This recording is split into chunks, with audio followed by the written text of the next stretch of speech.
জনগণের পক্ষে, কিন্তু তারা হচ্ছে জনগণের মুখপাত্র, জনগণের কথাগুলো বলবে, এইটাই স্বাভাবিক।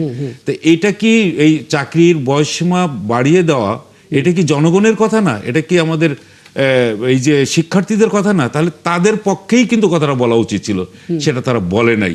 তাহলে তাদের অবস্থান থেকে আমি মনে করি তাদের অবস্থান থেকে সেই দায়িত্বটা তারা পালন করে নাই, বরং তারা সরকারের এই যে মানে একেবারে কি বলো মানে হাও না নাও না এরকম অনেকটা ক্লিবলিং এর মতোই দাঁড়ায় গেল তাদের অবস্থান। আমি এটা নিয়ে একটু ব্যাখ্যা জানার চেষ্টা করি ছোট করে। কামরুল হাসান একটু বলবেন, মানে কিছু কিছু ক্ষেত্র এমন থাকে যেখানে আসলে সরাসরি জনসম্পৃক্ততা থাকে, জনগণের স্বার্থ জড়িত থাকে।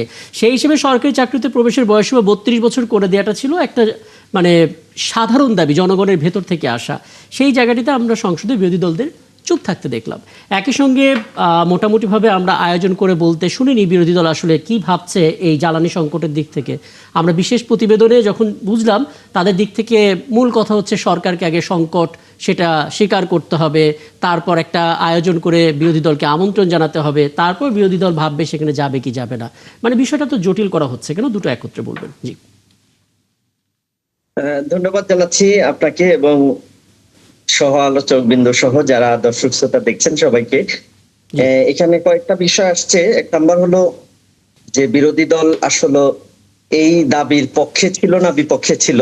এখানে একটা বিষয় খুব স্পষ্ট যে আমরা যদি 32 বছরকে এন্ট্রির যে আইন এটার যদি বিরোধিতা করতাম তাহলে কিন্তু সেখানে সংসদে আমাদের ভয়েস থাকতো। আমরা এটা বিরোধিতা করিনি, বরং আমরা এটা প্রকারান্তরে সমর্থন করেছি। তবে আমাদের কাছে সবচেয়ে যে কিভাবে সমর্থন করলেন, মানে এখন তো আমরা হাও বলতে শুনিনি আর কি, সেটি হলো নিয়োগের স্বচ্ছতা দরকার।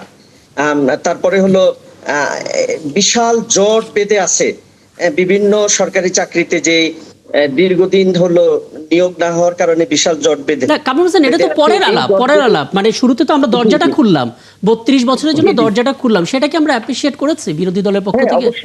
অবশ্যই এটা একটা ইতিবাচক এবং বিরোধী দল সেখানে এটাকে হলো এক ধরনের সমর্থন দিয়েছে এবং পজিটিভলি এটা দেখছেন। এবং আমি মনে করছি যে এই পজিটিভ যে ধারা সেটি হলো আগামী দিনে সত্যিকার অর্থে দলীয় প্রভাব মুক্ত মেধার মূল্যায়নের হওয়ার মধ্য দিয়ে এটা জনগণ হলো সুফল পাবে।